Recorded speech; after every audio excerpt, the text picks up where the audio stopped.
you are, and whatever the threat is to your existing sovereignty, the sovereignty of your nation, you have to try and make an assessment of what that threat is. For me, and obviously I'm explicating this because I'm presenting this globally.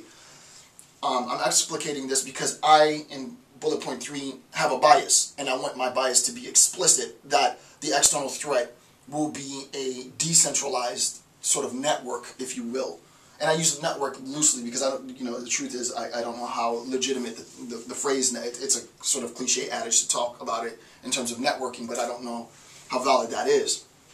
Okay, so again, I just want to sort of espouse my bias. If you view the external threat to be more centralized in nature, then the nature of your discourse is going to change based on the centralization of that threat.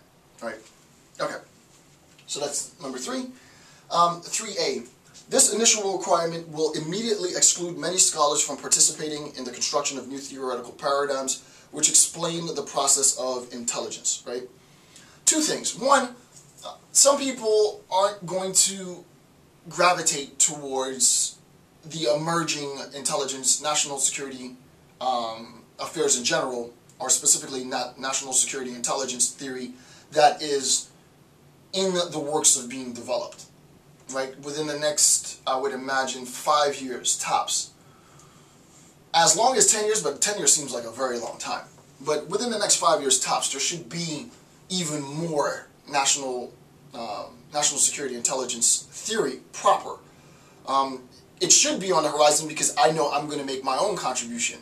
And insofar as I make my own contribution, hopefully it motivates, which is always the case. I want to make a contribution to motivate research into new areas. You sort of forge the way conceptually to make other scholars, not to say understand, but to make other scholars, to offer them the conceptual framework with which they can now see what it is that they couldn't see before. You sort of make the unknown known.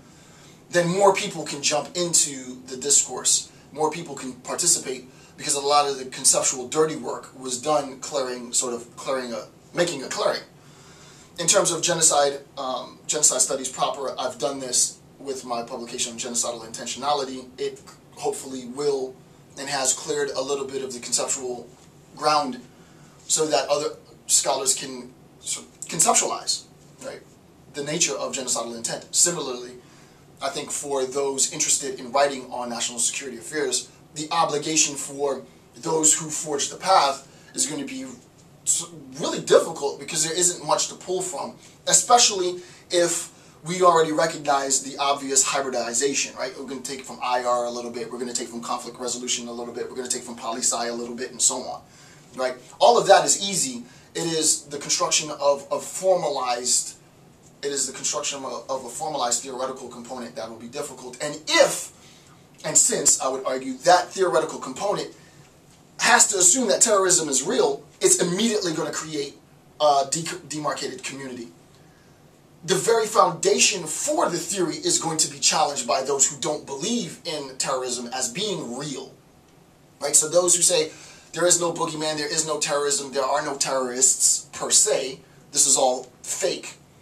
The entire theory that is going to be constructed, and this is, I can't stress how important this is. The entire structure of the theory is going to be challenged, rightfully so.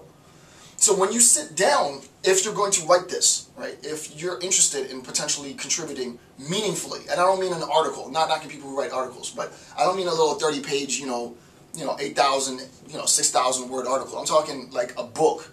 If you're going to put 100,000 words in this, and you're going to commit a year plus of your time researching and writing this field, you had better make sure that you have a very clear conceptualization of who your opponent is. And the opponent isn't just the young 16-year-old, 17-year-old who logs on to YouTube to say, oh, well, 9/11 was a hoax. It is probably another academic, professionally trained, who rejects the notion of terrorism. And the question is, what is the rejection of terrorism, conceptually, theoretically? How can we come to understand the legitimacy, the rationale behind that rejection? And then the theory has to begin with a defensive mechanism to deny that critique. It's not going to be easy. I'm telling you, it's not going to be easy. So, Jason, when you watch this part, remember what you have at task. It's going to be it's not going to be easy, because theoretically the internal coherence of the theory is going to itself require that. Otherwise, everything is for naught. It's all a waste of time, right? If your theoretical foundation is itself subject to external critique, this whole thing will collapse. Every theoretical paradigm you build on this will collapse, because outside objector has a rather rigorous conceptual critique, which says there is no such thing as terrorism, right? So definitionally speaking, this will be very, very important. And I have ways that I know I'm going to get around that and defend against that, but for those of you who will be writing your own pieces, just keep that in mind, right? That's hugely important. All right, 3b. However, the emerging field of intelligence theory inherently, because of this seminal fact of its foundation, creates an antithetical stance that must be assumed. That's just what I said. Right? It creates an antithetical stance that must be assumed, which is to deny the legitimacy of the theoretical authenticity to begin with. Basically, all that's being said is the construction of new theory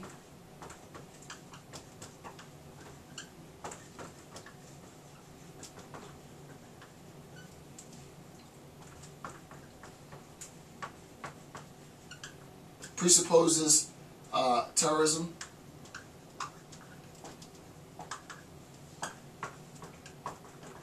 It presupposes terrorism as a fact. So then we have the theoretical framework. We have the theoretical framework with which everything else is going to be built on this, right? So this will be all of basically the entire theoretical structure will be built on top of this theoretical framework, which itself presupposes terrorism as a fact. The objector will try and deny the legitimacy of this theoretical framework.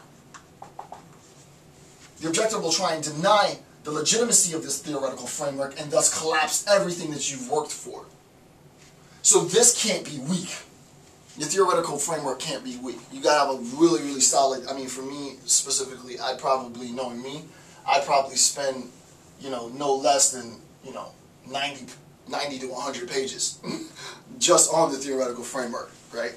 The idea, it has to be rock solid. The theoretical framework has to be rock solid in order to legitimize the interpretation of the facts, properly identify that set of interpretation as relating directly to terrorism, and then talking about how we build from that conceptual foundation. But the idea is the weakest part. Like if you knock off any other part, it's not a problem, right? But if the core assumption is that terrorism is real, only to be denied by an objector that has substantial theoretical, evidential, historical sort of proof, if you will, that this is not factual, you have to be able, your theoretical paradigm has to be positioned, has to be constructed. This is like how to do theory 101 though, right? This is, I didn't expect to get this deep, but the idea is, and hopefully it's obvious. It might not be obvious. This is all I do all day, so I mean it's obvious to me.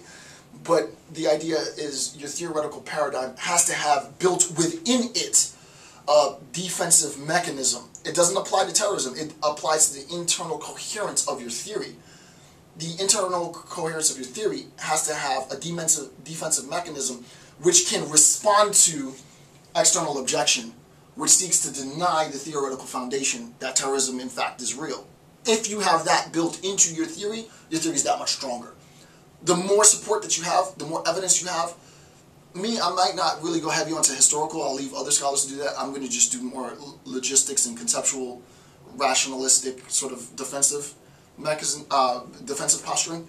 The idea is I'll have my own means of defending this theoretical foundation. Now, again, there's no need, and this is what's important, right?